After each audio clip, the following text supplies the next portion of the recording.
Terdakwa Deliar Marzuki berhalangan hadir karena mengalami sakit hernia. Sidang juru agenda tuntutan jaksa penuntut umum terhadap terdakwa Deliar Marzuki dilakukan penundaan oleh Idiil Amin, Majelis Hakim Ketua Juru Persidangan tersebut.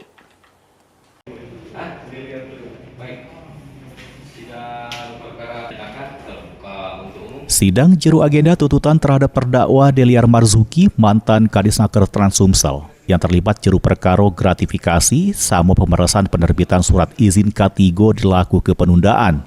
Tuntutan tersebut terpaksa ditunda karena terdakwa Deliar Marzuki berhalangan sakit. Hal tersebut diungkap ke jaksa penuntut umum Kejari Palembang di hadapan Majelis Hakim Idiil Amin. Sakit yang diderita terdakwa pun sempat dipertanya ke Majelis Hakim, karena kalau persidangan sering ditunda, pihaknya bakal terkendala dengan masa penahanan. Penundaan sidang tuntutan tersebut dilakukan sampai Senin depan tanggal 23 Juni mendatang. Tidak bisa dihadirkan oleh penuntut umum pada hari ini alasan sakit, maka persidangan ditunda hari Senin tanggal 23 Juni 2025, acaranya masih tuntutan. Ya, demikian sidang ditutup dan kepada penuntut umum kami mengingatkan tolong perhatikan tahanan terdakwa. Heru Wahyudi, PAL TV.